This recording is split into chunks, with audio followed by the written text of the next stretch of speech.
तुम्ही आता सक्सेसफुल आहात. सक्सेसफुल माणसांची अशी 3 क्वालिटीज तुम्हाला काय वाटते, किंवा तुम्ही जे स्वतःला ट्रान्सफॉर्म होताना बघितलंय, सो 3 क्वालिटीज अशा खूप लाईफमध्ये तुम्ही अप्लाय केल्या, इथपर्यंत पोहोचलात, अशा कुठल्या आहेत क्वालिटीज? सक्सेसफुल म्हणजे मी ऍक्च्युली म्हणत नाही की मी सक्सेसफुल आहे, कारण कोणी कधीच पूर्णपणे सक्सेसफुल नसतो. म्हणजे माणूस हा कायम शिकत असतो. हो. आणि मला पण असं वाटतंय की मी ह्यातून अजून शिकते. 1000 क्लायंटचा टप्पा गाठणं हे फक्त हिमनगाचं एक छोटंसं टोक आहे. माझं पूर्ण हिमनग आपल्याला म्हणजे कॅच करायचं आहे. मी स्वतः ह्याच्यातून शिकते आणि प्रत्येक जण ह्यातून शिकत शिकत पुढे जातो.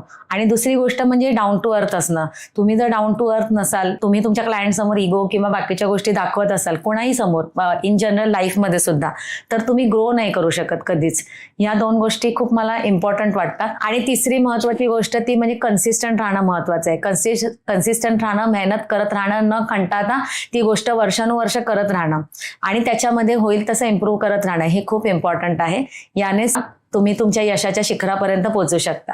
आमच्यासाठी तुम्ही यशस्वी आहात आणि तुम्ही हे जे यशाचे शिखर गाठताय त्याच्यात आम्ही तुमची जर्नी बघितलेली आहे, म्हणून आमच्यासाठी तुम्ही आहातच. आणि हे खरं आहे की माणूस नेहमी शिकत राहतो, बरोबर, परंतु तो टप्पा गाठणे, तिथपर्यंत येणे ही आमच्यासाठी, आम्हाला खूप मोठी गोष्ट वाटते आणि ऑफकोर्स तुम्हालाही वाटतेच.